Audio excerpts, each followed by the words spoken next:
바로 시작하겠습니다. 먼저 셀타비고와 그라나다의 경기를 분석해 보도록 하겠습니다. 셀타비고 스페인 1부 18위 패무 무승부입니다. 그라나다를 상대로는 그동안 저득점 양상에서 이득을 많이 챙겼습니다. 하지만 이번 경기에서는 공격에서는 이득을, 수비에서는 손해를 볼 수 있을 것입니다. 일단 역습에서 제법 괜찮은 모습을 보이는 셀타비고가 그라나다의 약점인 수비에서의 공간 허용을 노려볼 수 있을 것인데요. 물론 그라나다의 생각보다 괜찮은 공격력을 막기에는 셀타비고의 세부 전술이나 중원에서의 피지컬 능력 부족이 아쉬울 따름이죠. 결장자, 아이두, 총 전력 대비 마이너스 10%입니다. 그라나다 스페인 1부 19위 페무페페무입니다. 4-2-3-1로 가면서 여전히 전방에 힘을 주는 식으로 운영하고 있는 양상입니다. 다만 이 기조가 감독이 바뀐 상황에서도 유지가 된다면 그라나다의 동적인 움직임으로 인해 생기는 다득점, 다실점 양상이 지속될 것입니다. 애초에 감독이 비엘사의 직속 제자라고 할 수 있을 정도로 적극적인 편이라서 그라나다의 기조가 순식간에 바뀔 것이라고 기대하기는 어렵습니다. 결장자 바이에호,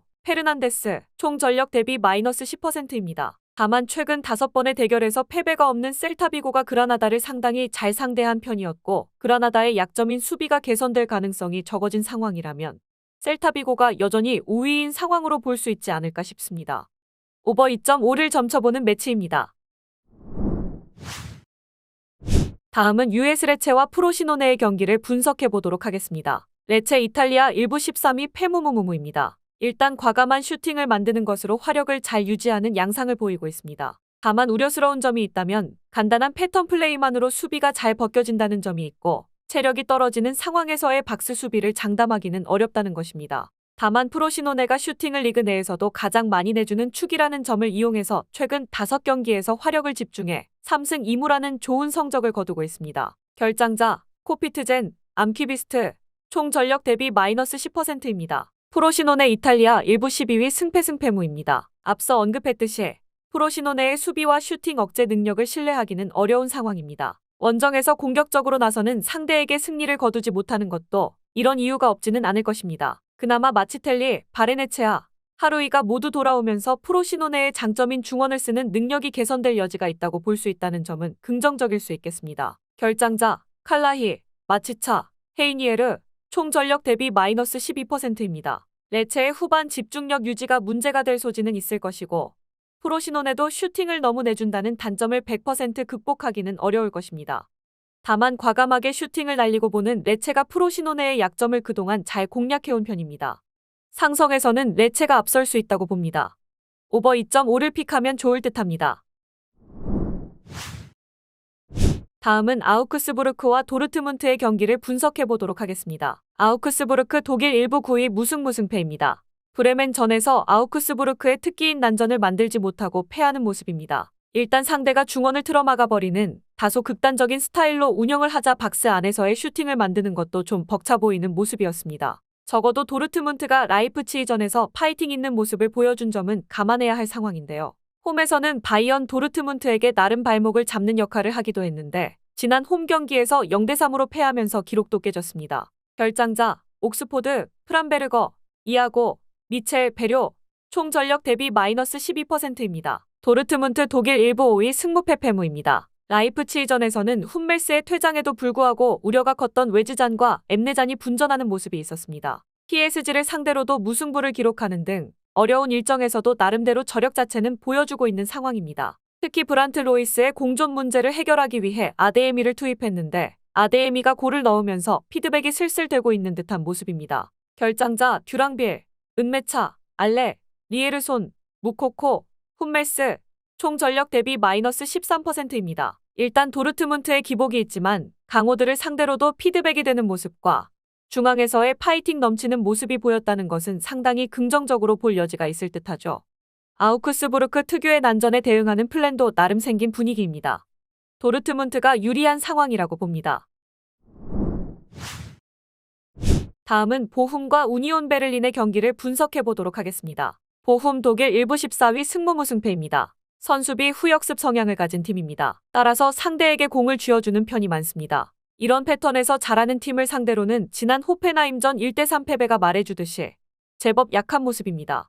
우니온이 감독이 바뀐 이후로는 4-2-3-1로 제법 공격적으로 몰고 가는 양상이 있고 풀주전 레알을 상대로 2골을 기록하는 등 변화된 모습을 보이고 있다는 것이 부담일 수 있을 것입니다. 결장자, 오르데츠, 투투, 무셋, 에세르, 톨바, 루실, 페르스터, 총 전력 대비 마이너스 15%입니다. 우니온 독일 일부 15위 패무무승패입니다. 일단 수비적으로는 아직 완성 단계는 아닙니다. 4-2-3-1로 바꾸기는 했지만 중원에서 상대의 전진을 잘 제어하지 못한 것이 올 시즌 우니온의 추락으로 이어진 만큼 구조적인 문제가 아주 해결된 상황이 아닙니다. 그나마 4-2-3-1로 나가면서 볼란트의 활용도가 늘어나면서 헤더에만 의존해야 했던 공격 플랜은 나름 해결이 된 상황이라는 점을 긍정적으로 볼 수 있을 것입니다. 결장자 도에키에 총 전력 대비 마이너스 10%입니다. 일단 주도권을 쥐고 공격하려는 스타일로 바뀌면서 적어도 공격에서는 화력을 나름대로 회복한 모양새입니다. 보훔이 상대를 끌어들이는 성향이라서 상대에게 공을 많이 쥐어줄 상황이라는 점을 생각하면 우니온이 수비는 몰라도 화력을 발휘하는 식으로 경기를 잡아올 수 있을 것으로 봅니다. 우니온이 조금 유리한 상황이라고 봅니다. 다음은 다름슈타트와 볼프스부르크의 경기를 분석해 보도록 하겠습니다. 다름슈타트 독일 일부 18위 패무무패패입니다. 홈에서는 은근히 공격적으로 나서는 면모가 있습니다. 실제로 홈에서 53%의 전력을 생각하면 꽤 높은 점유율을 확보하는 모습입니다. 하지만 볼프스부르크가 오히려 올라오는 팀을 저격하는 속공 상황에서 전반적으로 강한 편이라 다름슈타트의 이 성질이 오히려 해가 될 가능성이 없지는 않습니다. 게다가 호전성을 보이는 경우에도 측면을 경유하는 편인데 왼 측면에서 뉘른베르거가 이탈한 것도 생각보다 영향이 클 듯합니다. 결장자, 마누, 혼비, 짐머맨, 메흘렘, 프라니치, 뉘른베르거 총 전력 대비 마이너스 13%입니다. 볼프스부르크 독일 일부 11위 패승패패패입니다. 원정에서는 1승 6패로 아주 약합니다. 그러나 원정에서 거둔 유일한 승리가 쾰른이었다는 점을 생각하면 좋을 듯합니다. 쾰른은 다름슈타트와 비슷하게 라인을 끌어올리는 편인데 결국 원정에서 약하다고는 하지만 볼프스부르크가 속공을 할 수 있는 상황에서는 나름의 장점을 가지고 있다고 할 수 있을 것입니다. 당시에 쾰른 같이 다름슈타트의 득점력을 바라보기 어렵다는 점도 나름의 이점입니다. 결장자, 은메차, 비머, 사르, 호제리오, 토마스, 아놀드, 총 전력 대비 마이너스 13%입니다. 일단 원정에서 약하다고 해도 속공 상황에서 강점을 보일 수 있는 환경에서는 잘해왔다는 점이 근거입니다. 다름슈타트가 홈에서는 제법 라인과 점유율을 끌어올리는 편인데 볼프스부르크의 장점에 날개를 달아주는 행위일 수 있다고 봅니다. 볼프스부르크가 유리한 환경일 수도 있다고 봅니다. 마지막으로 마인츠와 하이덴하임의 경기를 분석해 보도록 하겠습니다. 마인츠 독일 일부 17위 승무무패무입니다. 슈팅이 안 나오는 것은 아니지만 골이 나오고 있지 않습니다. 사실 마인츠의 유효 슈팅 비중을 생각하면 당연한 일인데 올 시즌 유효 슈팅 비중이 27.8%로 리그에서 가장 낮은 상황입니다. 공격적으로 하는 보람이 거의 없다고 볼 수 있는 것입니다. 오히려 공격적으로 감해도 득점이라는 성과가 없다면 의외로 효율이 뛰어난 하이덴하임의 역습에 당할 우려도 있을 듯하죠. 결장자, 올센, 웨이퍼, 길라보기, 젠트너, 레스치, 페르난데스, 오니시오, 총 전력 대비 마이너스 15%입니다. 하이덴하임 독일 일부 13위 승패무패승입니다. 원정에서는 승리가 없습니다. 하지만 바이언, 레버쿠젠, 라이프치히를 상대로 역습으로 골을 넣는 등 화력을 유지하고 있다는 점은 상당히 긍정적입니다. 도르트문트와는 아예 2대2로 비기기도 했죠. 앞서 언급한 팀들의 면면을 생각하면 아직 하이덴하임이 원정에서 부진한 이유는 원정에서 상위권 팀들을 많이 만났기 때문일 수도 있을 듯합니다. 실제로 12위 이하의 팀을 상대로는 올 시즌 3승 1무로 전적이 상당히 좋습니다. 결장자, 퀸자흐, 켈러, 트라오레, 부스치, 총 전력 대비 마이너스 13%입니다. 일단 공격적인 효율에서 하이덴하임이 상당히 앞서고 있다는 생각이 드는 상황입니다. 원정에서 부진한 것은 아직 하이덴하임이 중하위권 팀들을 상대한 경기가 원정에서 많지 않았기 때문일 수도 있죠. 적어도 원정에서 강호를 상대로 득점력을 유지하고 있다는 점도 꽤 긍정적입니다. 오히려 하이덴하임이 이길 가능성도 없지는 않다고 봅니다. 영상에서 알려드리는 내용들은 모두 1차 분석 내용들이며 2차 분석과 최종 조합픽은 영상 하단 고정 댓글 링크로 문의 주시면 안내 도와드리도록 하겠습니다. 시청해주셔서 감사합니다. 아직도 혼자 분석하고 계신가요? 이슬TV 스포츠 정보방에서는 실시간 스포츠 커넥션을 통한 소통하는 관리 시스템으로 확실한 수익을 전해드리고 있습니다.